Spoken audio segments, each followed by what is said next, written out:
This is the Flowerevolution series, My Life in Flowers, and today I'm going to talk about one of my favorite client stories, and that is Jen. Jen worked with me for 10 years taking flower essences regularly. She was one of my first clients and we worked together for a really long time. I like to call the first phase the honeymoon phase, because if you haven't regularly been working with remedies and suddenly you start infusing them into your body, you'll notice that you just feel a little bit better. Like you sleep better, things don't irritate you as much, you suddenly start to hear the birds singing, you just feel a little bit more upbeat. That's what's the honeymoon phase is like, stabilizing you. It's stabilizing and getting out all the static and strengthening all of your energies, making you more coherent and getting you more in touch with you, the real you. The second phase, I like to call it peeling off the layers. It's like peeling off the layers of the onion.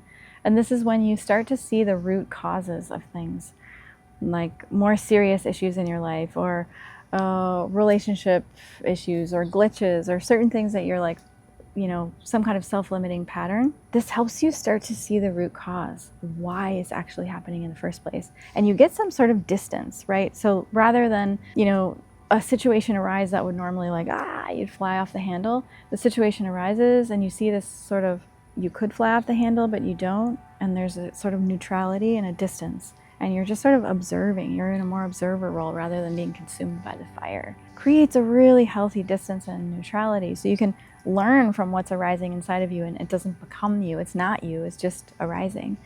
And the third phase is called weeding the garden, which can take place over, you know, months and years and a lifetime, where we have this beautiful garden and then every now and then we just uproot something different and we continue to make our lives into what we want it to be.